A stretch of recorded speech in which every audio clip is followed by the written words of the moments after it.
नमस्कार, स्वागत छ कार्यक्रम खोज खबरमा। म पुष्कर खतिवडा। समाजमा भएका हरेक घटनामा हाम्रो नजर, जनताको सूचना पाउने अधिकारको सम्मान हाम्रो अभियान। त्यसैले समुन्नत र समृद्धशाली समाजको यात्रा खोज खबरको अन्तिम अभिष्ट अनि गन्तव्य हो। कुनै पनि बाली लगाउँदा किसानले बिउको जोहोदेखि माटोको खन्जोत, मल, गोडमेल, कटाई र अन्तिममा बाली भित्राउँदासम्म निकै मेहनत खर्चिनुपर्छ। समयमा बिउ वा मल उपलब्ध नभए बाली लगाउन सकिँदैन र खेत बाँझो राख्नुपर्ने किसानको बाध्यता हुन्छ। तर किसानको यो पीडा केवल किसानले मात्र बुझ्छ। यति बेला बर्दियाका किसान यस्तै पीडामा छन्। कृषि पेसामै आफ्नो जीवन जिउने आधार बनाएका बर्दियाका किसानले अन्तिम चरणमा धानको समर्थन मूल्य नपाउँदा दुखित थिए। यही बीचमा उनीहरूमाथि अर्को दुःख थपिएको छ। नयाँ बालीका रूपमा गहुँ र तोरी लगाउन मल नपाएपछि बर्दियाका किसान कसरी गुजारा चलाउने भन्ने चिन्तामा छन्। के छ त वास्तविकता, हेरौँ यो रिपोर्ट। कृषि प्रधान देशमा कृषककै बिजोग। बर्दियामा रासायनिक मलको चरम अभाव।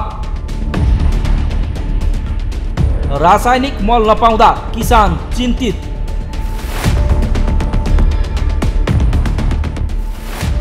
नेपालीमा एउटा भनाइ छ, अचानुको पीर खुकुरीलाई थाहा हुँदैन।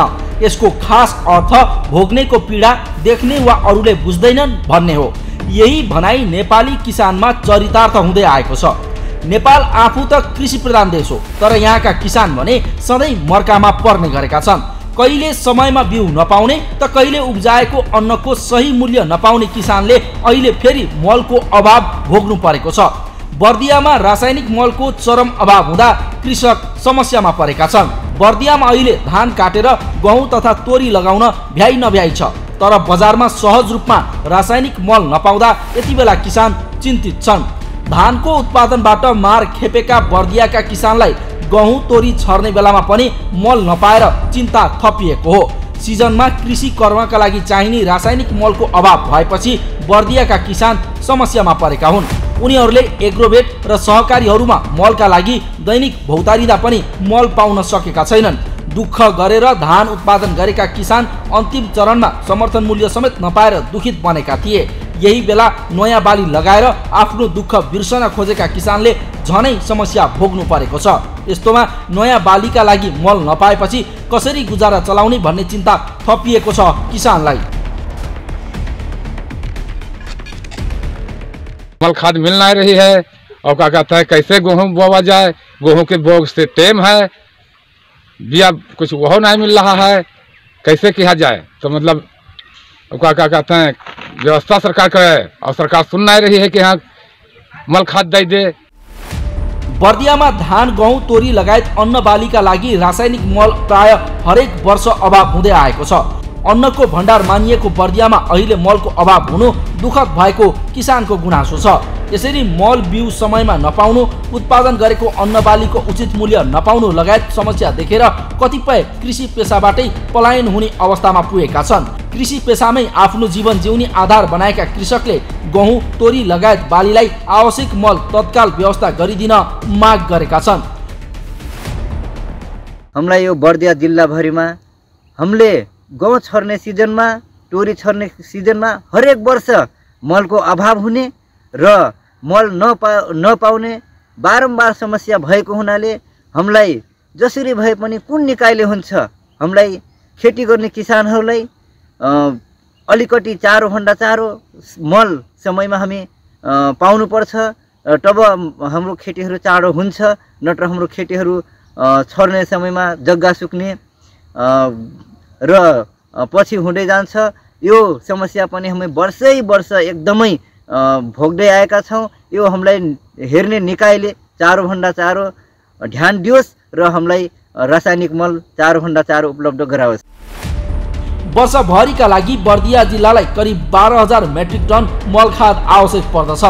समयमा पर्याप्त बिउ तथा मल उपलब्ध नहुँदा रोगले भन्दा भोकले मर्ने अवस्था आउन सक्ने भन्दै किसानले आक्रोश पोखेका छन्।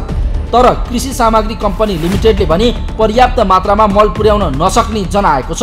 गहुँ र तोरीका लागि करिब 2500 मेट्रिक टन आवश्यक परे पनि केही दिनमा 5 देखि 7 मेट्रिक टन मात्रै मल आउन सक्ने कम्पनीले जनाएको छ।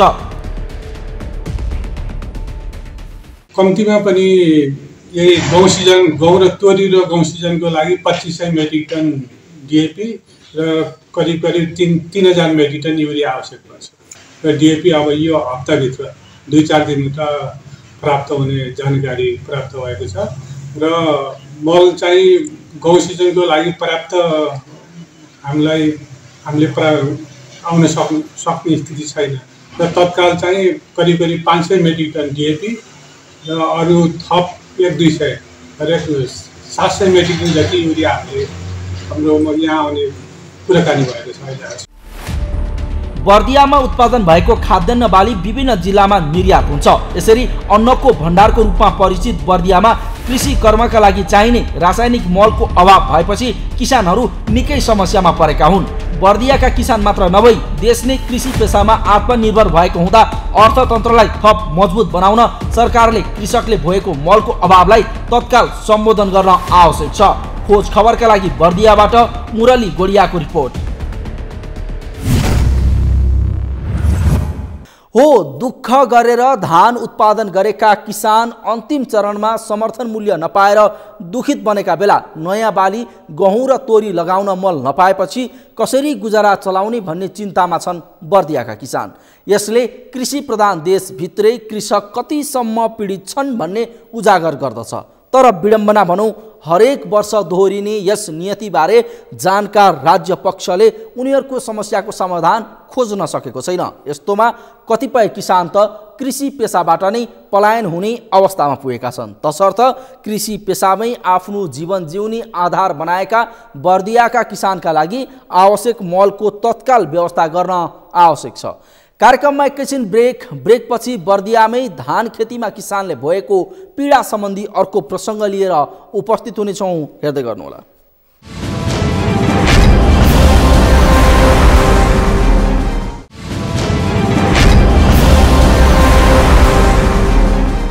ब्रेकपछि स्वागत छ। कार्यक्रम हो खोज खबर। कुनै किसानलाई मात्रै थाहा होला धानको खेती गर्न कति गाह्रो छ भनेर। ब्याडमा बिउ राख्नेदेखि रोपाई, गोडमेल, मलजल अनि कटाईदेखि बोरामा भरेर बेच्न तयार पार्दासम्म धान खेतीमा अनेकौं मेहनत पर्दछ, जो किनेर चामल खानेले सहजै बुझ्न सक्दैनन्। तर त्यही किसानले 5-6 महिना लगाएर अनेकौं कष्ट खेपेर उत्पादन गरेको आफ्नो धानको मूल्य आफू तय गर्न पाउँदैनन्।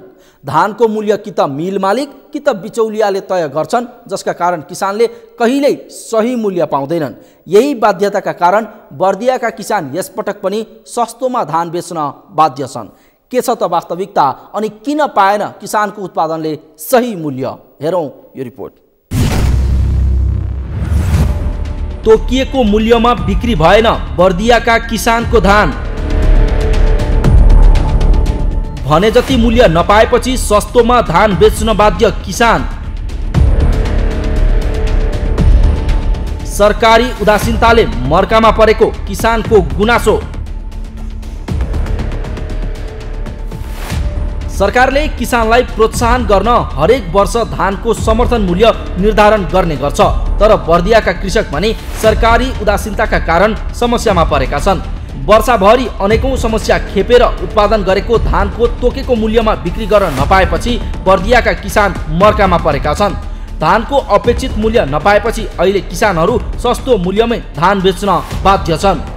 सरकारले किसानलाई प्रोत्साहन गर्न हरेक वर्ष धानको समर्थन मूल्य निर्धारण गर्ने गरेको भए पनि यस वर्ष पनि बर्दियाका किसानहरू समर्थन मूल्यभन्दा सस्तो भावमै धान बेच्न बाध्य छन्। सरकारले धानको मूल्य पहिले नै तोकेर किसानलाई खुसी बनाउने, समयमा धान खरिद नगर्ने, कृषकको उद्यमशीलताप्रति संवेदनशील नबन्ने प्रविधि हेरी कृषकहरू समस्यामा परेका हुन्।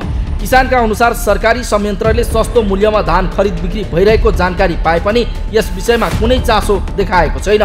एक त असोज 31 गते आएको हावाहुरी सहितको वर्षा तथा बाढीले बर्दियाका किसानले लगाएको हजारौं हेक्टरको धान नष्ट भएको थियो। त्यसमाथि जसोतसो प्राकृतिक विपत्तिबाट बचेको धान बिक्री गर्दा पनि उचित मूल्य नपाएको र गाउँका व्यापारीहरूकै दर अनुसार बिक्री गर्न बाध्य रहेको बर्दियाका किसानले दुखेसो पुगेका छन्।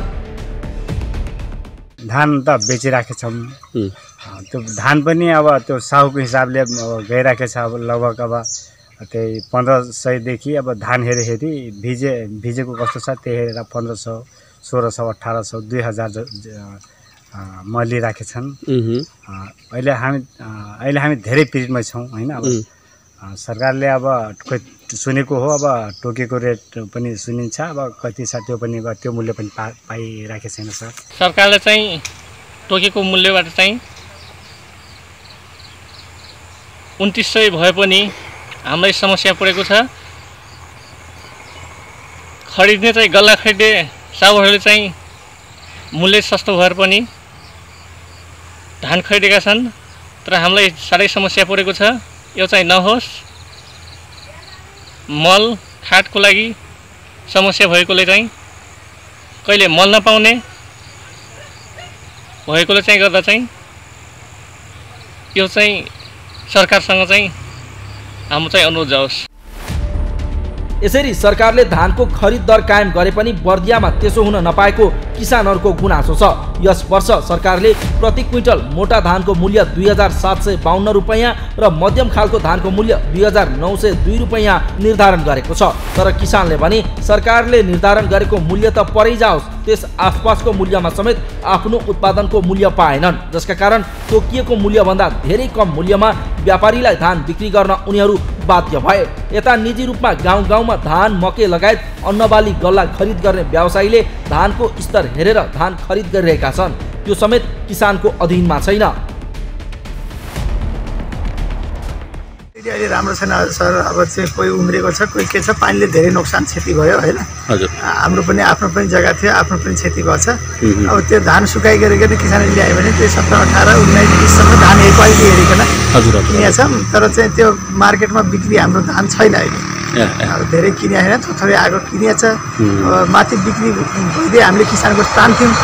माथि हाम्रो बिक्री छैन, राम्रो क्वालिटी छैन। क्वालिटी अलिकति कम भएपछि माथि मारेहरूले चाहिँ राम्रो भाउ लगाएर लिँदैनन्। हामीलाई अहिले लसमै जाला जस्तो छ। धान त किसानको अलिअलि किनिया तर बेच्दाखेरि गाह्रो नै होला जस्तो छ। त्यो हुनाले चाहिँ अब सरकारले पनि केही। यसरी कृषकको धान समर्थन मूल्यमै खरिद गर्ने बर्दियामा स्थापना गरिएको खाद्य व्यवस्था तथा व्यापार केन्द्रमा न बजेट आएको छ न त कुनै अनुमति नै आएको छ। बर्दियामा रहेको खाद्य व्यवस्था तथा व्यापार केन्द्र राजापुरलाई धान खरिद गर्न अझै पनि बजेट पठाइएको छैन। यसरी कृषकको धान समर्थन मूल्यमै खरिद गर्न जिम्मेवारी पाएको निकायमै अहिलेसम्म बजेट अभाव हुनु सरकारी उदासीनता देखिएको छ। किसानहरू एकदम आत्तिएको अवस्था छ र आत्तिनुभन्दा पनि किसानले त्यो समर्थन मूल्यमा बिक्री गर्न नपाएर बाहिरी कम्पनीहरूसँग, बाहिरी अन्य चाहिँ अलिकति किसानहरूलाई मर्का पर्ने गरिकन किसानहरूलाई चाहिँ निकै कम मूल्यमा खरिद बिक्री भएको छ र किसानहरू त्यसमा बेच्न पनि बाध्य भएको अवस्था छ। त्यसैले यो अवस्थालाई रोक्नका लागि मैले चाहिँ पहल गरिरहेको छु र सकेसम्म छिटो बजेटको व्यवस्थापन होस् भनेर मैले पहल गरेको छु। कहिले धानका विभिन्न रोग त कहिले प्राकृतिक विपत्तिको पीडा झेल्दै आएका बर्दियाका किसानले यस वर्ष पनि आफ्नो उत्पादनको मूल्य नपाउँदा निराश बनेका छन्। यस्तोमा अहिलेसम्म बर्दियाका कृषकका लागि सरकारी संयन्त्रले समयमै चासो नदेखाउनु र स्थानीय तहहरूमा धान खरिद गर्ने राज्यको पहुँच नपुग्नुले निर्धारण गरिएको मूल्यभन्दा कममा धान बेच्नु पर्दा उनीहरू कृषि पेसाबाटै पलायन हुने अवस्था आएको छ। तसर्थ यस विषयमा समयमै राज्यको चासो जान आवश्यक छ। खोज खबरका लागि बर्दियाबाट मुरली गोडियाको रिपोर्ट।